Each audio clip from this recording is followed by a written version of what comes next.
Boa noite, a paz do Senhor Jesus Cristo seja contigo.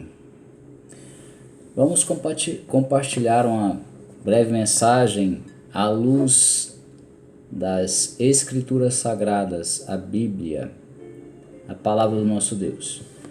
Vamos fazer uma breve oração então para que Deus fale com você, fale comigo, fale conosco em nome do Senhor Jesus. Pai querido, Senhor amado, em nome do Senhor Jesus, nós pedimos perdão pelos nossos pecados. Pai, em nome do Senhor Jesus, nos limpa, nos purifica-nos no Teu sangue precioso. Apaga todos os nossos pecados em nome do Senhor Jesus. Senhor, nós te pedimos, Senhor, que o Senhor nos conceda graça agora, Pai, para ministrarmos uma breve mensagem baseado na Tua palavra, Senhor. Em nome de Jesus, fala com cada um, fala comigo. Venha, Senhor, nos envolver com a Tua presença, com o Teu Espírito, nos dar entendimento, discernimento, revelação da Tua palavra, para a glória do Teu nome. Venha nos libertar, nos limpar, nos purificar, nos edificar, Pai, nos abençoar, por meio da Tua palavra, que é Espírito e vida. Torna essa palavra viva para nós, abra o nosso entendimento, nos dá discernimento, revelação do Teu Espírito ao nosso Espírito, em nome de Jesus. Fala aos nossos corações para a glória do Teu nome. Em nome do Senhor Jesus é que nós te pedimos e já agradecemos. Amém, Senhor, graças a Deus. Vamos ler inicialmente um versículo que está em Provérbios, capítulo 23, verso de número 7. Diz-nos assim, Provérbios 23, 7. Porque como imagina em sua alma, assim ele é. Porque como imagina em sua alma, assim ele é. Ele te diz, come e bebe, mas o teu coração não está contigo. O que nos interessa é a primeira parte do versículo. Como imagina em sua alma, assim ele é. O homem é produto de um conjunto de fatores. Ele é o produto da sua própria história, que vai sendo construída desde o seu nascimento ou até mesmo antes do seu nascimento, ainda enquanto no ventre materno o feto já tem vida, já tem um espírito dado por Deus, e na sua alma vai sendo impregnada ali aquilo que está à sua volta, aquilo que está se passando durante a sua gestação, especialmente das pessoas mais próximas e mais ainda da sua mãe, que o está gerando, que está gerando aquele feto.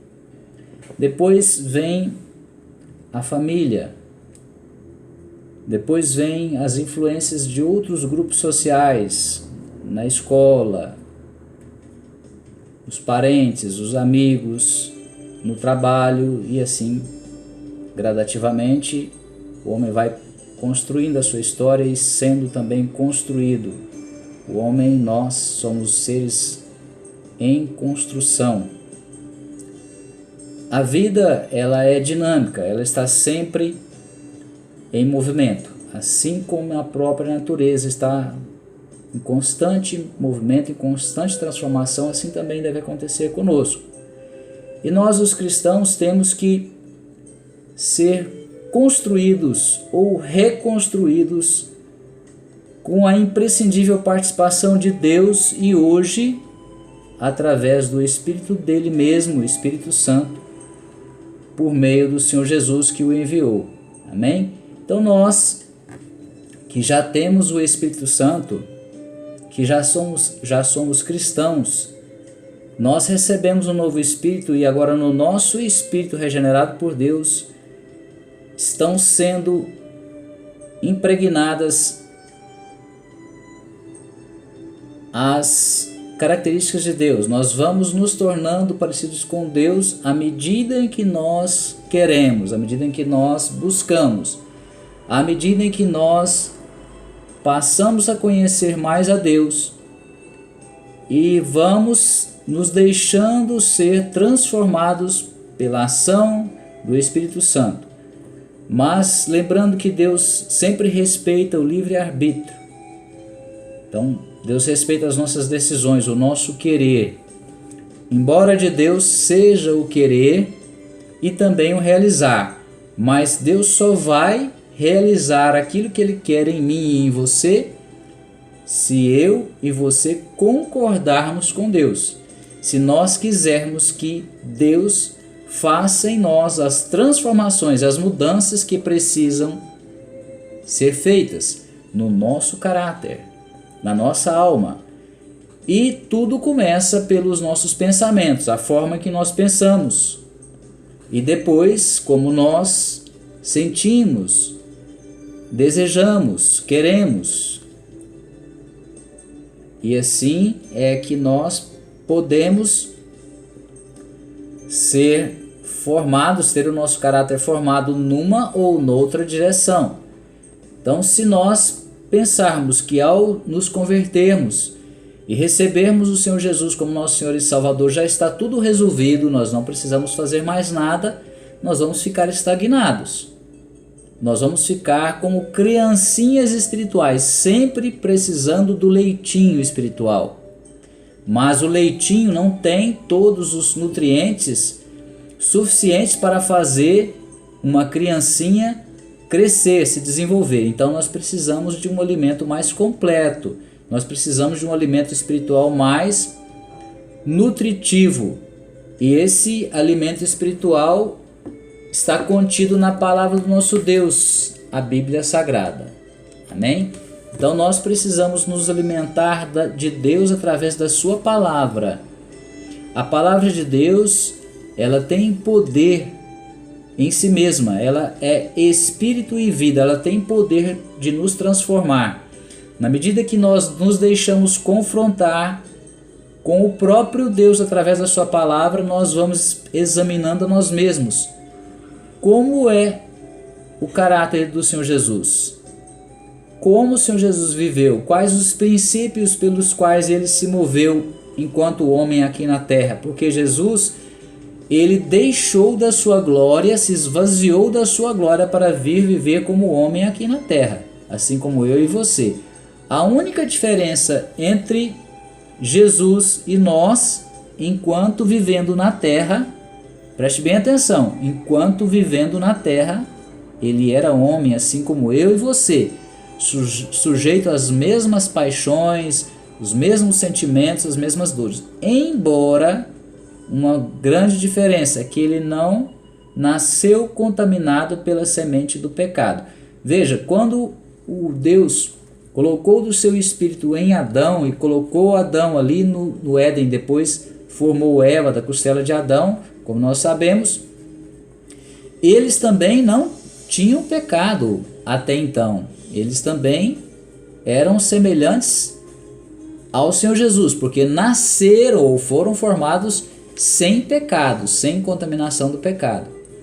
Porém, desobedeceram a Deus. Por isso, Jesus é chamado de o segundo Adão.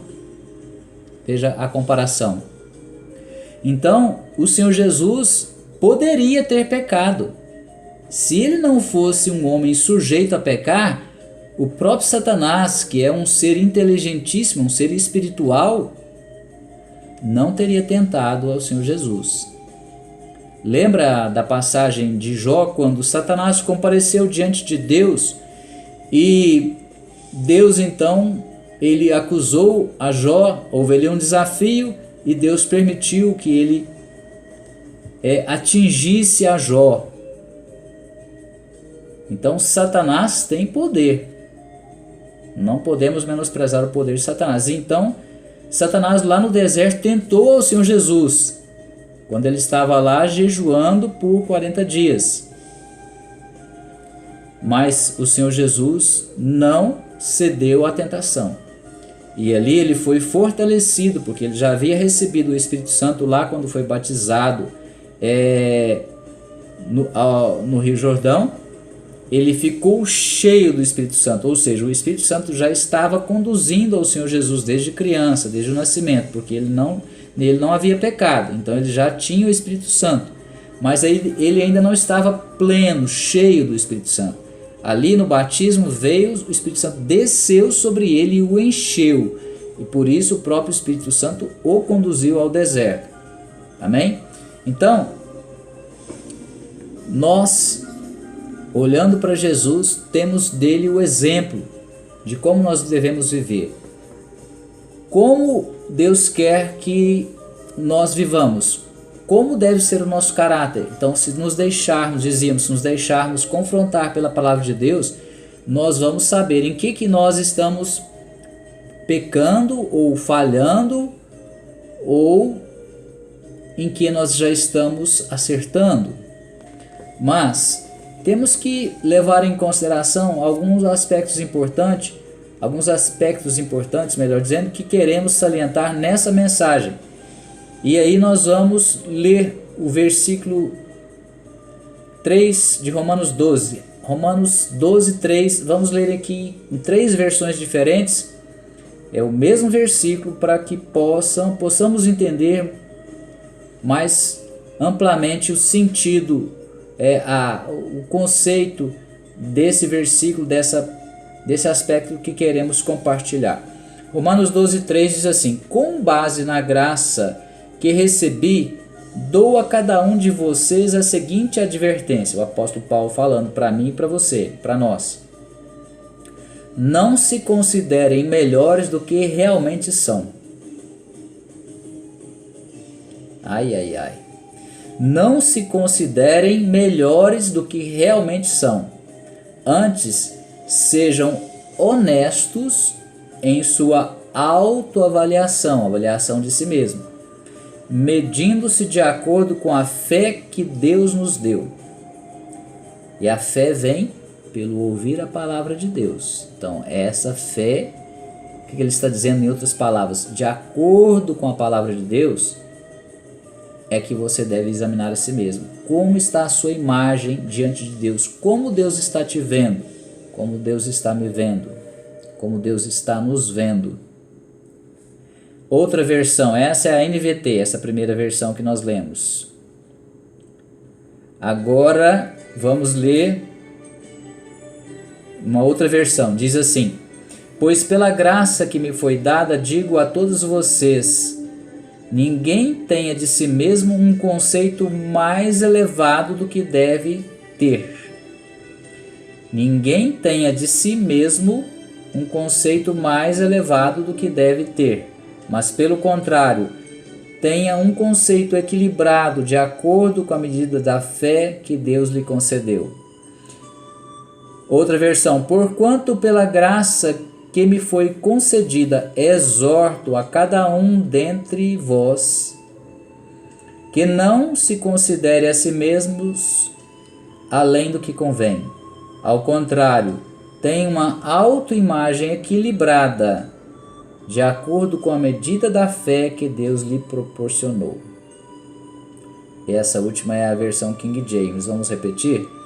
Porquanto pela graça que me foi concedida, exorto a cada um dentre vós que não se considere a si mesmos além do que convém, mas ao contrário, tenha uma autoimagem equilibrada, de acordo com a fé que Deus lhe proporcionou, de acordo com o conhecimento de Deus, de acordo com a palavra de Deus. Amém? De acordo com como Deus nos vê e nos revela por meio do seu Espírito, o Espírito Santo. Então, o que é o tema central dessa mensagem, o propósito dessa mensagem? É nós avaliarmos que a razão, talvez a principal das razões, dos problemas de relacionamentos que nós temos, problemas de relacionamento conosco mesmo, muitas vezes, porque se nós temos uma imagem errada de nós, uma autoavaliação errada de nós mesmos, ou nós podemos ter a tendência a nos sentirmos inferiores ao que Deus nos considera, ou superiores a que Deus nos considera. Então nós precisamos saber qual é a imagem que Deus tem de nós. E a imagem que Deus tem de nós hoje pode não ser tão boa assim, mas o que nós não podemos menosprezar é que Deus, Ele nos considera semelhantes ao Senhor Jesus Cristo. Ele quer que nós cresçamos na graça e no conhecimento dele mesmo, para sermos transformados dia a dia, de fé em fé, isto é, cada dia nós vamos buscando ter mais conhecimento de Deus e vamos nos dedicando a sermos transformados para irmos cada vez mais nos tornando parecidos com o Senhor Jesus Cristo, até nos tornarmos semelhantes ao Senhor Jesus, sendo aperfeiçoados de fé em fé e de glória em glória. Cada dia um pouco mais, cada dia a nossa fé vai sendo aperfeiçoada. Quanto mais nós nos achegamos a Deus, quanto mais temos comunhão, intimidade com Deus, quanto mais nós conhecemos, quanto mais Ele se revela a nós, mais vamos ficando cheios do Espírito Santo, e assim Ele vai nos transformando e vai nos aperfeiçoando. E a glória de Deus vai cada vez mais também vindo sobre nós e transbordando através de nós. A glória de Deus vai contagiando também as pessoas do nosso convívio. Nós vamos tendo mais de Deus, aquilo que Deus está nos dando, para compartilhar com as pessoas.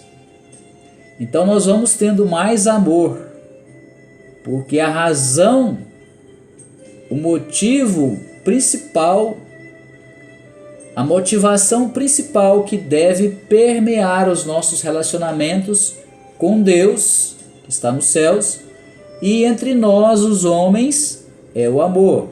Mas que tipo de amor? O amor romântico?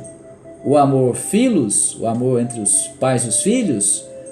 O amor fraternal? Sim, mas esse amor, ele deve estar baseado, fundamentado no amor ágape, o amor verdadeiro, o verdadeiro amor, o amor que vem de Deus. Deus derrama do seu amor em nós, nós recebemos o amor de Deus em nós e nós passamos a ter condições, capacidade de amar as pessoas com esse amor. Amém? Então é assim que nós vamos melhorando o nível dos nossos relacionamentos com as pessoas. Aí nós aprendemos a amá-las com esse amor, nós passamos a suportá-las, nós passamos a fazer tudo o que nós tivermos condições de fazer para viver em paz com as pessoas. Aí nós passamos a ter condições de perdoá-las e assim nós vamos melhorando a qualidade dos nossos relacionamentos interpessoais. Amém? Veja, vamos agora para Filipenses capítulo 2, versos 3 e 4, porque queremos explorar agora um outro aspecto dos problemas que existem ou que podem existir, que invariavelmente acontecem nos relacionamentos. Veja Filipenses 2, 3 e 4. Nada façais por rivalidade nem por vaidade. Nada façais por rivalidade nem por vaidade. Pelo contrário, cada um considere com toda a humildade as demais pessoas superiores a si mesmo. Cada um considere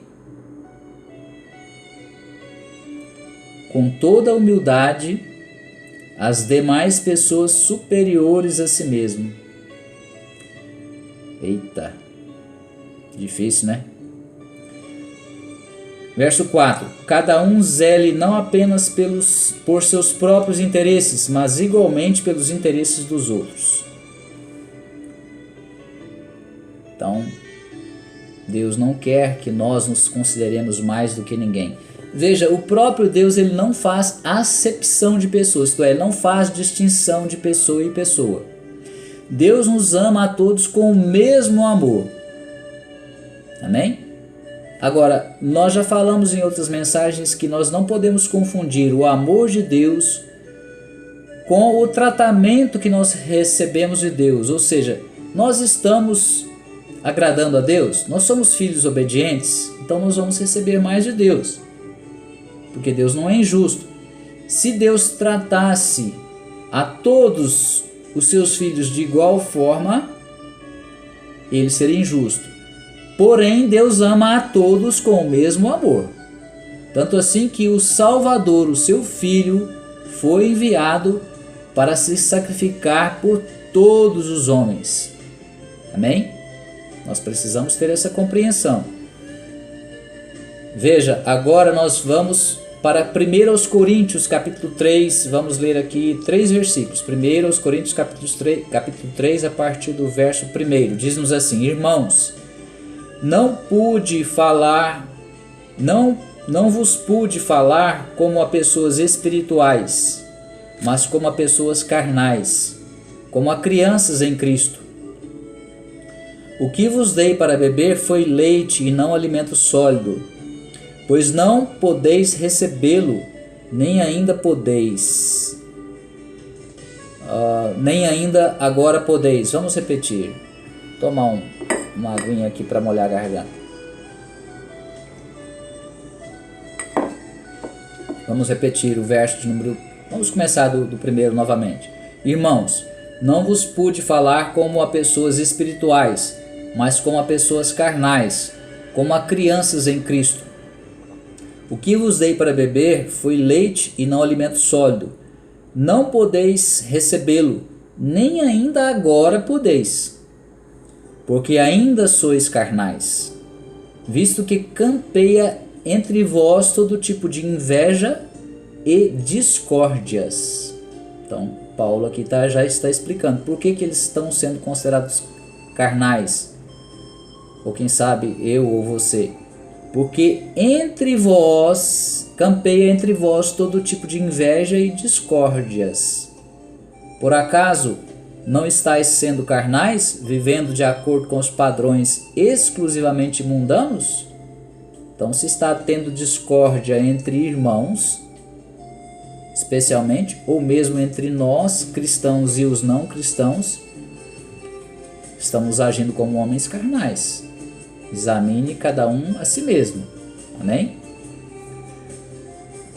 Vamos agora para Eclesiastes, no capítulo 4, verso 4. Eclesiastes 4:4.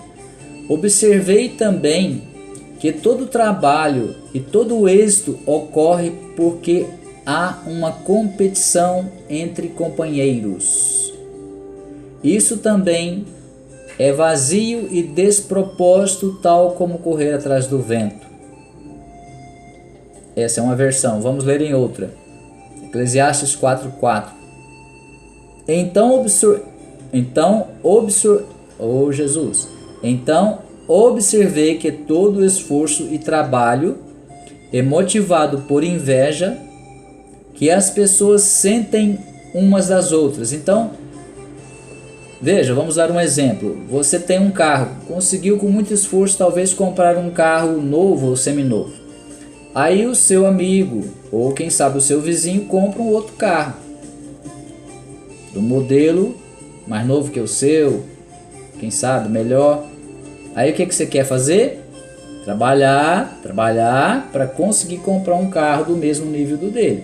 Muitas vezes é assim. Então, é certíssimo. Esse versículo está corretíssimo. Então, observei que todo esforço e trabalho é motivado pela inveja que as pessoas sentem umas das outras. Se você vivesse, quem sabe, isolado das outras pessoas, você não ia se comparar com ninguém. Aí entra um sério problema, a comparação. Nós não podemos ficar nos comparando com as pessoas. Se você se comparar com os outros, ou você vai se sentir superior ou inferior. E Deus não quer que nós nos consideremos superiores a ninguém. Nós até podemos nos considerar inferiores por uma questão de humildade, mas nós temos que ter a consciência de quanto Deus nos ama e do que Deus tem reservado para nós. Isso na vida futura, na vida vindoura. Agora, nessa vida aqui, na vida terrena, vivendo como homens, quanto mais nós formos humildes, melhor. Melhor para nós. Por que é melhor para nós? Porque Deus exalta os que se humilham. Deus exalta os que se humilham, mas Ele também abate os que se exaltam. Então, melhor nós nos escolhermos ser humildes. Amém? Porque aí o próprio Deus vai agir em nosso favor para nos exaltar. E o orgulho foi a principal razão da queda de Satanás. Então nós devemos vigiar, mas constantemente contra o orgulho. Não devemos nos orgulhar por motivo algum. Devemos sempre atribuir toda a glória a Deus, porque é Deus que nos sustenta, é Deus que cuida de nós, é Ele que nos abençoa. Sem Ele nós não podemos fazer nada, sem Ele nem podemos continuar vivendo. A nossa vida veio dele, a nossa vida vai voltar para Ele. Essa vida aqui, como disse Jó, nu saí do ventre da minha mãe e nu para lá voltarei. Ou seja, vai voltar nu para debaixo da terra. Então, fisicamente, naturalmente, enquanto nós vivemos aqui na terra, nós não temos nada a não ser a nossa alma, nada de valor, a não ser a nossa alma e o nosso espírito. Então, o nosso cuidado, a nossa atenção principal deve ser com o nosso espírito, se estamos em comunhão com Deus, se o Espírito Santo está em koinonia, em comunhão conosco, e também da nossa alma. Como nós pensamos, o que nós estamos sentindo, o que nós desejamos, e assim vai. Tá bem? Outra versão diz assim: também descobri porque as pessoas se esforçam tanto para ter sucesso no seu trabalho. É porque elas querem ser mais do que os outros. Mas tudo é ilusão. E tudo como correr atrás do vento. Repetindo essa última versão de Eclesiastes 4:4. Também descobri porque as pessoas se esforçam tanto para ter sucesso no seu trabalho. É porque elas querem ser mais do que os outros. Mas tudo é ilusão. E tudo é como correr atrás do vento. Veja então como que o Senhor Jesus quer que nós nos posicionemos diante de tais circunstâncias, dentro de tais situações, em relação à comparação entre nós, a postura que nós devemos ter de uns para com os outros. Vamos concluir então a mensagem lendo Marcos capítulo 10, versículos 40 e vamos ler aqui do 37 em diante. Vamos ler aqui na Bíblia, depois podemos voltar ali para o aplicativo da Bíblia. Vamos ler aqui nessa Bíblia, diz assim, Marcos capítulo 10, versos 37 a seguir. E eles disseram: concede-nos que na tua glória nos assentemos, um à tua direita e outro à tua esquerda. Quem foram esses? Tiago e João, discípulos do Senhor Jesus. Mas Jesus lhes disse: não sabeis o que pedis. Podeis vós beber o cálice que eu bebo e ser batizados com o batismo com que eu sou batizado? E eles lhe disseram: podemos. Jesus, porém, disse-lhes: em verdade, vós bebereis o cálice que eu beber e sereis batizados com o batismo com que eu sou batizado. Batismo de fogo, batismo do Espírito Santo. Mas o assentar-se e o cálice é o tipo de morte que eles enfrentariam, e as perseguições, né? Verso 40. Mas o assentar-se à minha direita ou à minha esquerda não me pertence a mim concedê-lo, mas isso é para aqueles a quem está reservado. Ou seja, foi uma forma muito educada que o Senhor Jesus diz para eles: não, isso não é para o bico de vocês não. Glória a Deus. Verso 41. E os 10, tendo ouvido isso, começaram a indignar-se contra Tiago e João. Mas Jesus, chamando-os a si, disse-lhes: sabeis que os que julgam ser príncipes das gentes delas se assenhoreiam, e os seus grandes usam de autoridade sobre elas.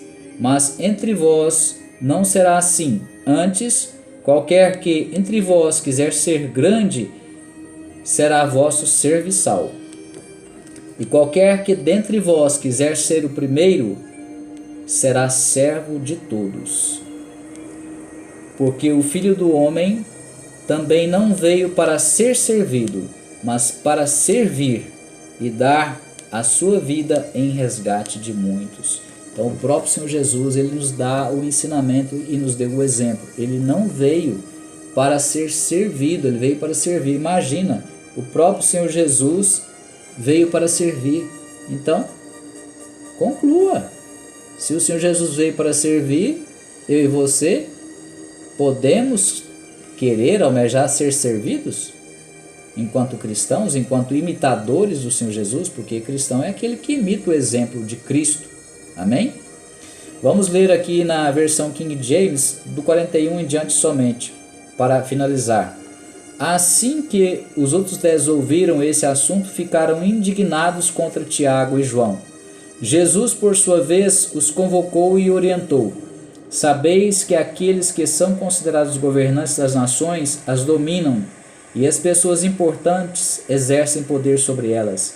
Contudo, não é assim que ocorre entre vós. Ao contrário, quem desejar tornar-se importante entre vós deverá ser servo.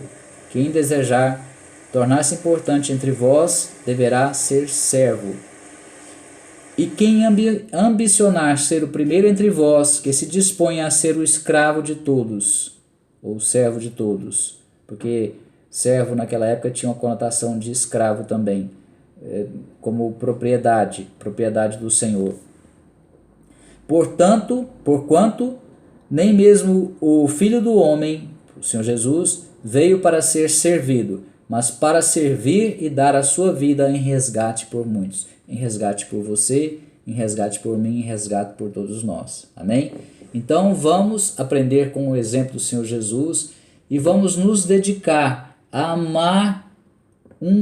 amarmos mutuamente, amar o nosso próximo com o mesmo tipo de amor com que o Senhor nos ama. Amém? E assim nós teremos paz com todos os homens. Deus abençoe em nome de Jesus. Vamos orar? Pai, no nome do Senhor Jesus, nós te damos graças por essa mensagem da Tua Palavra. A Tua Palavra, Senhor, falou comigo. Eu creio que falou com ou falará com aqueles que ouvirem essa mensagem por meio do Teu Espírito, Senhor. Nós queremos ser transformados, Pai, pelo Teu Espírito à luz da Tua Palavra. Queremos que essa Palavra produza vida em nós, a verdadeira vida que vem do Senhor, isto é, queremos ser libertos de todo egoísmo, de todo orgulho, de toda vaidade, de toda carnalidade, e queremos que o Senhor nos encha com um espírito manso, um espírito humilde, um espírito reto, um espírito justo. Queremos nos tornar cada dia mais parecidos com o Senhor Jesus. Abençoa os meus irmãos, abençoa todos que estão ouvindo ou que vierem a ver essa mensagem, em nome do Senhor Jesus Cristo. E as suas casas, os seus lares também sejam abençoados para a glória do nosso Deus. Em nome do Senhor Jesus, eu te declaro abençoado, em nome do Senhor Jesus, para a glória do Pai, do Filho e do Espírito Santo de Deus. Se despede com a graça e a paz de nosso Senhor e Salvador Jesus Cristo, seu irmão Luiz Henrique. Deus os abençoe.